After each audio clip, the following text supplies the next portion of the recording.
Number two, we need to accept that Jesus paid our debt one time. And finally, as we personalize these and as we allow them to be true in our own lives, number three, apply, we must forgive all the time. My friend, we want to bless you. We want to help you. We want to help you end this year right and move into the next year without any unnecessary excess baggage in your life. If you've never come to a point where you have admitted you owe God big time, if you've never come to the point where you've accepted Jesus as the Savior of your soul, the one who paid your sin debt for you, you can do that right now. And for all of the rest who are listening, we will also have a time of prayer where we will pray to the Lord that we will apply what we learned, which is to forgive all the time. Shall we pray together? Let's join our hearts in prayer. Our Father and our God, we thank you for the forgiveness we have in Jesus. And I want to pray right now for anyone and everyone who's listening, who's watching, who has not yet come to that point where they admit that they owe you big time, and that they are unable to pay that debt on their own merits, and they need to receive Jesus and they experience His forgiveness in their life. If that's you, my friend, will you join me in a simple but humble prayer? Something like this. Just tell me, Lord Jesus, I owe you a sin debt that I cannot pay. But I thank you that on the cross you declared it is finished. And so, Lord Jesus, today, I give you my life. I believe in you as the Savior of my soul, the one who paid my incalculable sin debt. And I receive you into my life as my King, my Lord, and my Master. And Lord, help me. Help me to live a life that is pleasing you, a life that is transformed for your glory, honor, and pleasure. And now, Lord, I pray for all of us, whether we have received you only today, or whether we have experienced your forgiveness even in the past. I pray that we will be faithful, diligent, and by your grace, always able to forgive anyone and everyone who has offended us in any way, so that it will bring glory, honor, and pleasure to you, according to your plan. Thank you again, Jesus, for the year that has passed and the year that is coming. May we make every moment of our lives for discussion questions. Everyone, an advance, blessed New Year to you and to your family. Amen.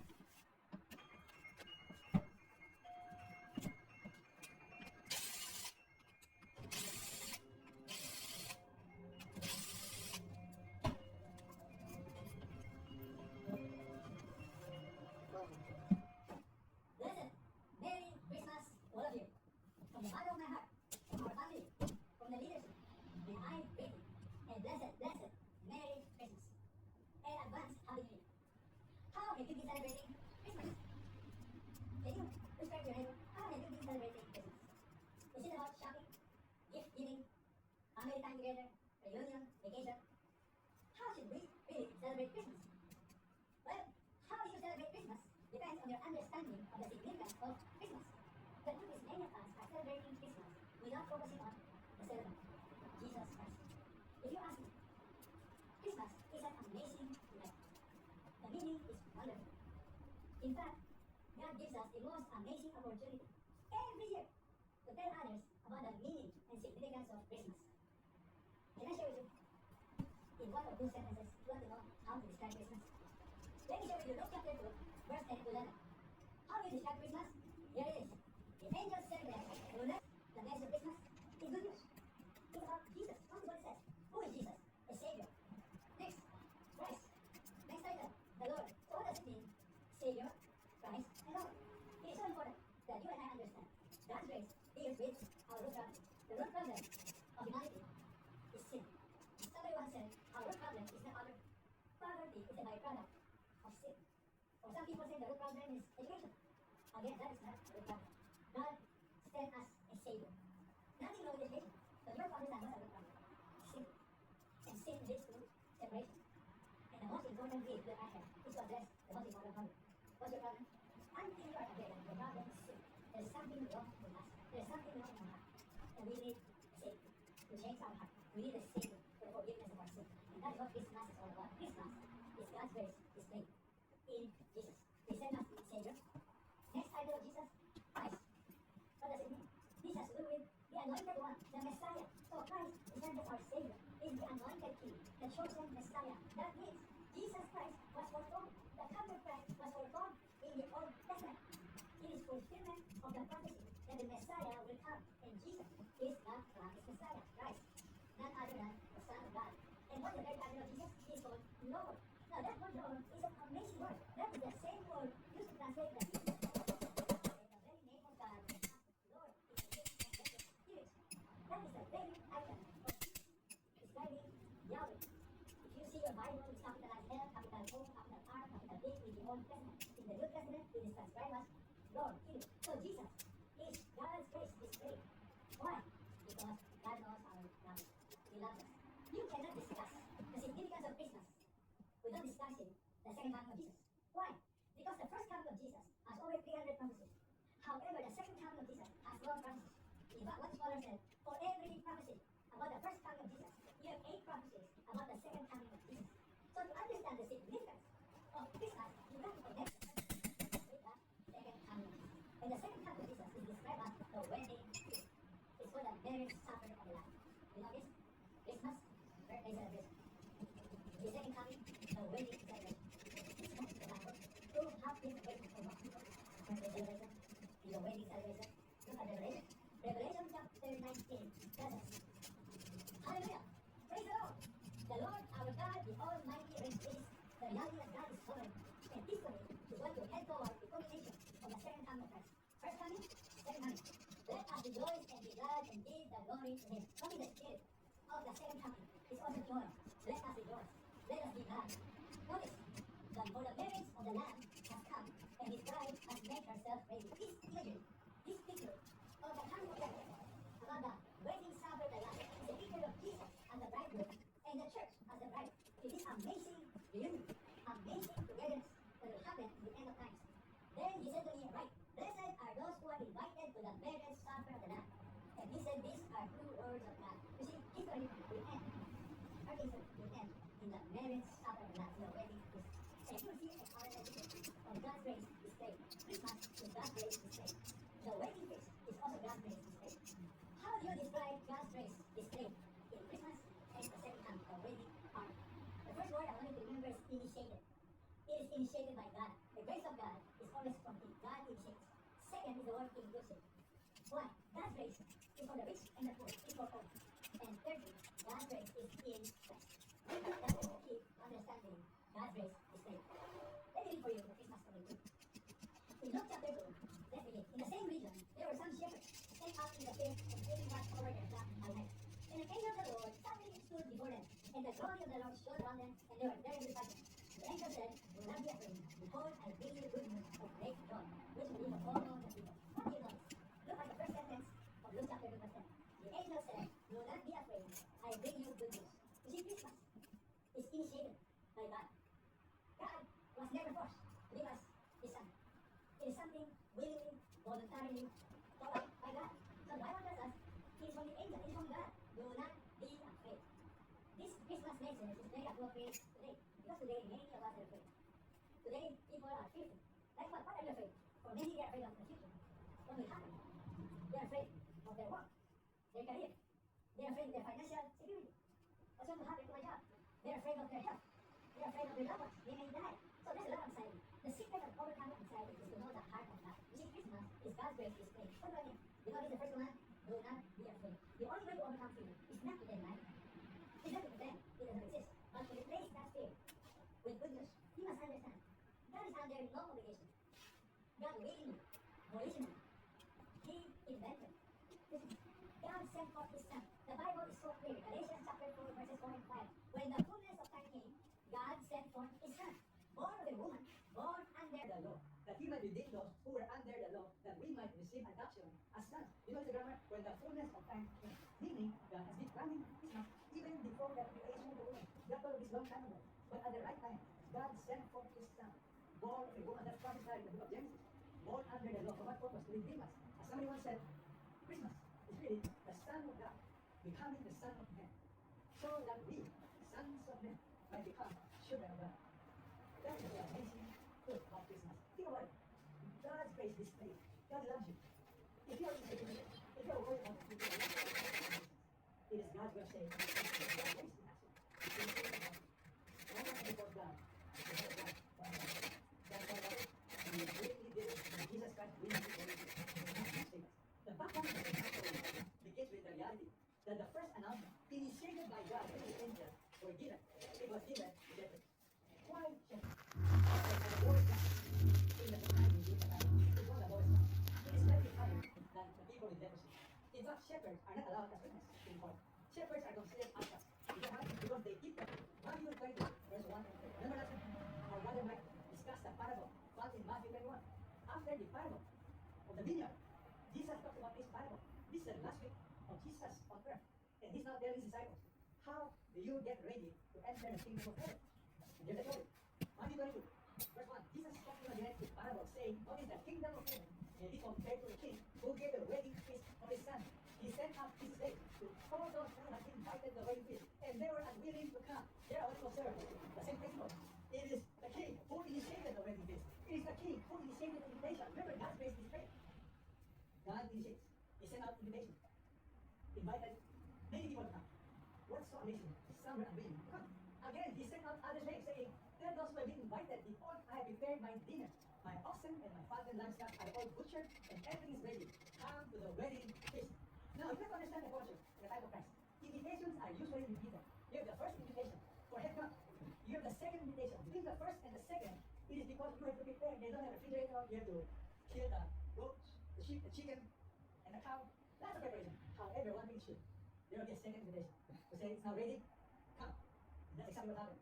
Come to the wedding feast. My oxen and my fattened livestock are all butchered. It's all prepared. That's the grace of God displayed. Initiated by him. Inclusive. God wants to invite people to come. But they paid no attention and went their way. One was on farm, another was on business. And the rest seized his slaves and mistreated them and killed them. The king was enraged. He sent his armies and destroyed those murderers and set their city on fire. Now you understand Jesus is a master teacher. What was happening here is totally unthinkable. First of all, who will not attend the invitation of a king? Who will not attend the most privileged occasion to be invited by the king to the wedding of his son? So this story is the amazing, shocking style of Jesus to let them know why will people do such a thing. Especially, why will you mistreat the messengers of the king and kill them? It's totally impractical, it's totally unthinkable. But you know what's the truth? The truth is, today, there are people so busy. We pay no attention to the invitation of the King of Kings. Today, people are preoccupied with their own abilities. They fail to take seriously the invitation, the goodness of God's grace. Today, there are God's messengers being killed, being mistreated. They're hostile. They kill the messengers of the Lord. Just like what Jesus is talking about.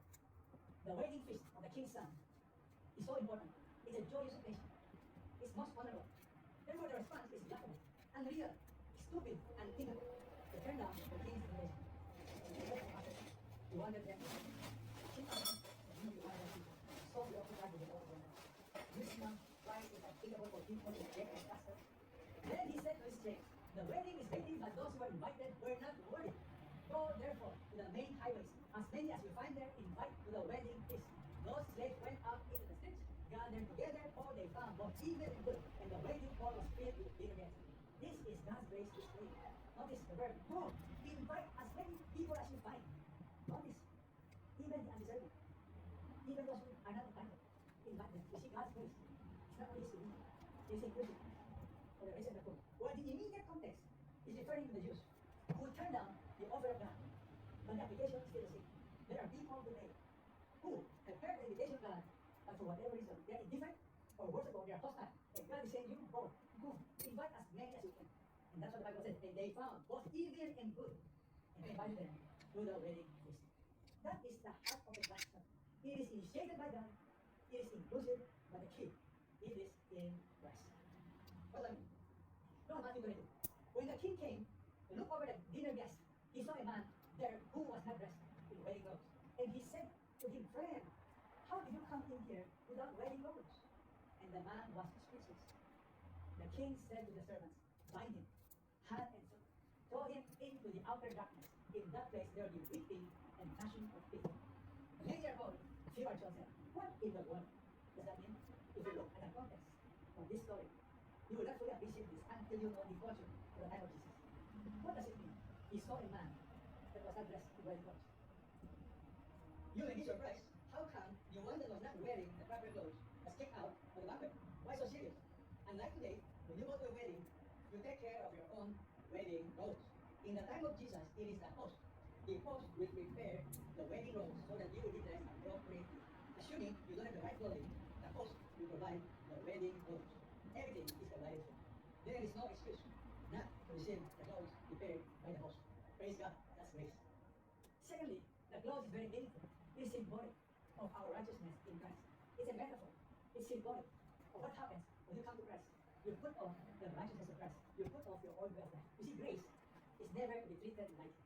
Grace is not only undeserved. Grace This is not it, not a responsibility. The door is open to all, but those who come in must not remain with their old clothes. They must put on the wedding clothes provided for them. Those who accept God's grace of salvation must not and cannot remain the same. The door is not open for sinner to come in and remain unrepentant sin. That is the word picture that you and I must understand about what God's grace is made. If you go to a wedding feast as a friend of the king, you do not go with your own dirty clothes. Out of respect, you put on clothing appropriate for the occasion. The clothing provided by the king is what is needed and what was provided. This is called respect and honor. It's like today, attending worship service, what you wear is secondary. It's the heart. You have the right spirit. On Sunday service, when you worship God, the spirit is most crucial. When you enter the place of worship, are you there to worship God? Are you conscious? The Bible tells us that the grace of God is freely given, but the grace of God gives us the power to transform our life. Look at Titus chapter 2, verses 11 to 14. The grace of God has appeared, bringing salvation to all. What is it? Bring salvation to all. Instructing us to deny ungodliness and worldly desires, and to live sensibly, righteously, and godly in the present age. The grace of God instructs us, helps us to deny ungodliness. That's the grace of God. It gives you the power to say no to sin and worldly desires. That's the grace of God. It gives you the power and desire to change. And to live sensibly, righteously, and godly. And it changes your desire. It gives you the power to live righteously. Looking for the blessed hope and the appearing of the glory of our great God and Savior Jesus Christ, who gave himself for us to redeem us from every lawless deed and to purify for himself a people for his own possession, zealous for good deeds. We are not saved by good works. It's by grace. But the grace that saves will transform us so that we become zealous for good works. That's what it says.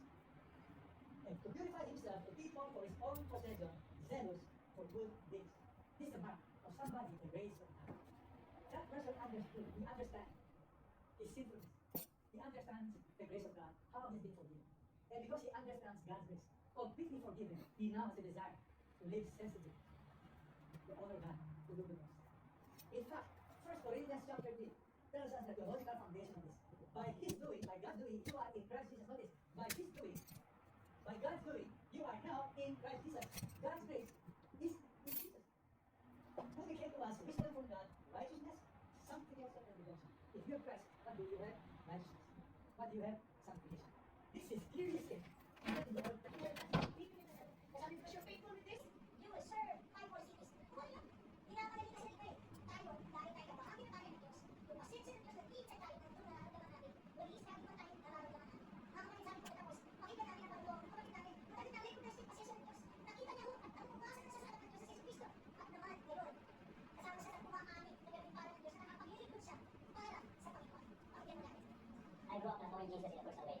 As I went to college, my girlfriend, who was now my wife, made an effort to introduce Jesus to me by asking me to attend the local church where she attended service. I attended several times, but in all honesty, I wasn't really interested in what the pastor was preaching and didn't have any desire to get to know who Jesus really was. Eventually, we got married and sadly, our marriage started to crumble as I began to get faithful to my wife and found myself living a simple life of excessive community. My wife and my children were the ones who really affected by it all, as I would physically and emotionally abuse them. I also did not prioritize them.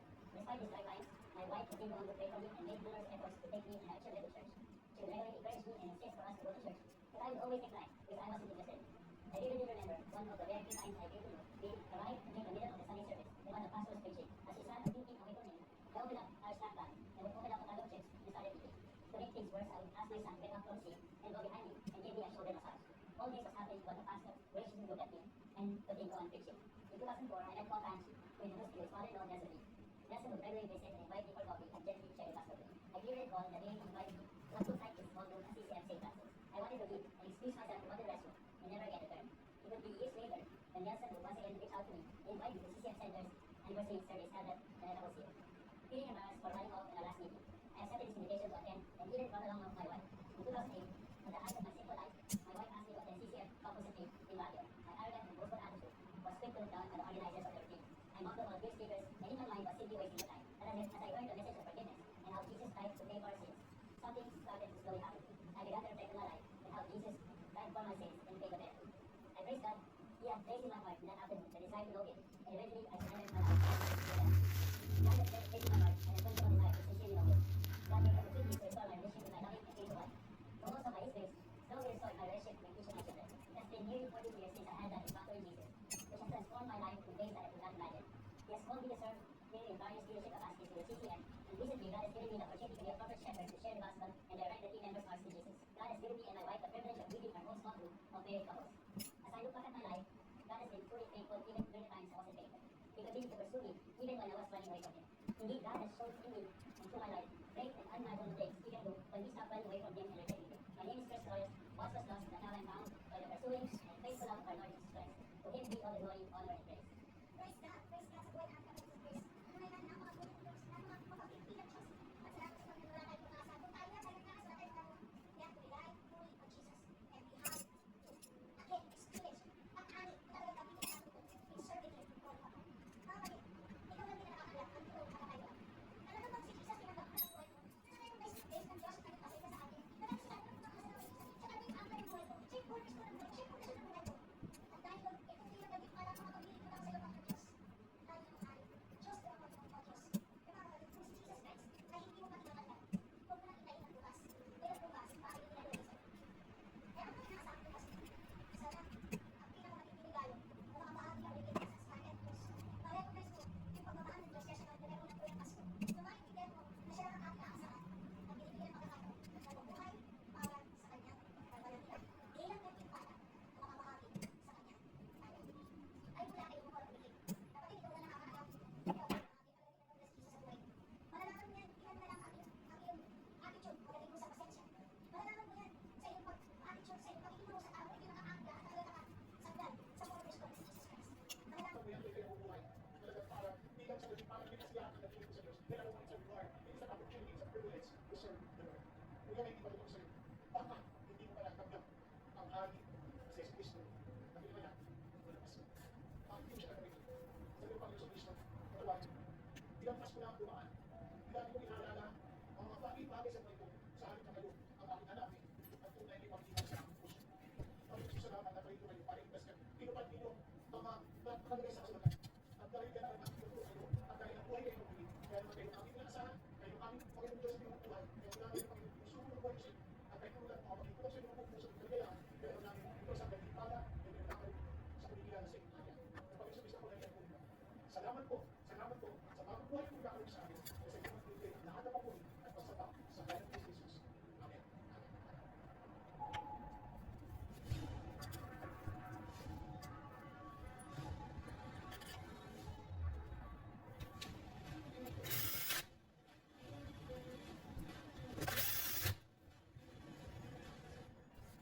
ACCF grace and peace to you. Today we will continue in our series Uncover, where we unpack kingdom truths, parables, Jesus, and the Gospels. I'm so excited to share this message with you today because this is very timely for the season that we are in. And what season is that? It's the season of giving. It's the season of Christmas. And just to start our time today with a story of a family who was about to celebrate their grandfather's birthday. And in that celebration, they wanted to really make it a celebration to remember. And so all the kids, all the family and the relatives were preparing all the food, the drinks, and everything just to make the celebration worthwhile. They spent many hours during the day just preparing the drinks, designing everything, making sure that everything was perfect. And then when the time came to celebrate with the grandpa, knocked on his door, and lo and behold, there was no answer. With all of their preparation, all of the hours for the feast and celebration, their grandpa had already passed away. Now, what is so sad about this story is that as we prepare to celebrate this holiday season, this Christmas season, we can neglect, we can forget the most important things, the very essence of Christmas. And what is Christmas all about is none other than Christ. So today's message, I want to focus on this parable. And it's a very nice parable to sing in the Christmas season. We find ourselves in Matthew chapter 21, where Jesus enters the city of Jesus has spoken against them again and again. And now, how is he say? They deny his divine identity. First, the question is authority. At this point, when you enter the story with Jesus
your kingdom through this parable.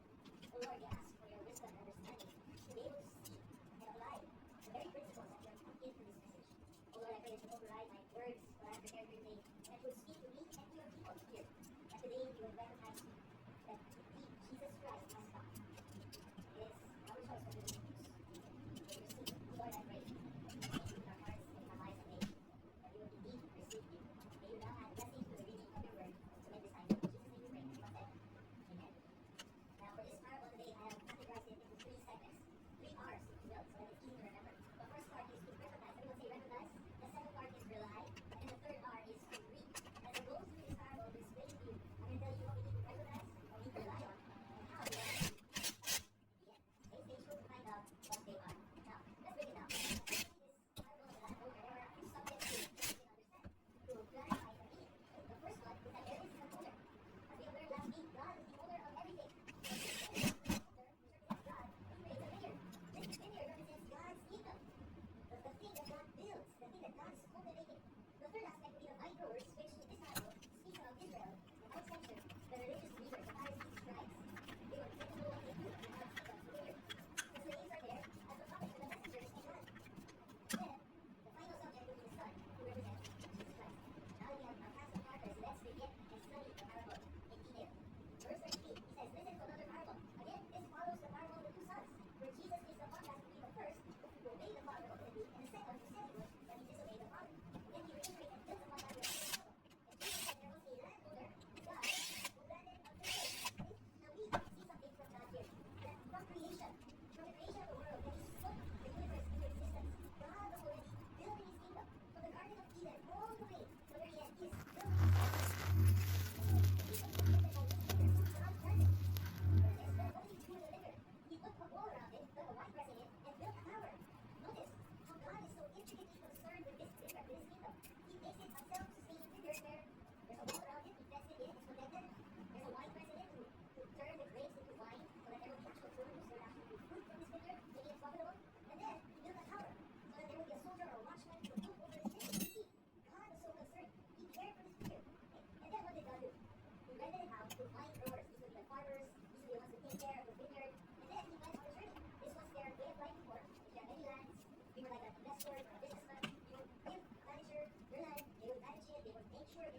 God is so patient with us.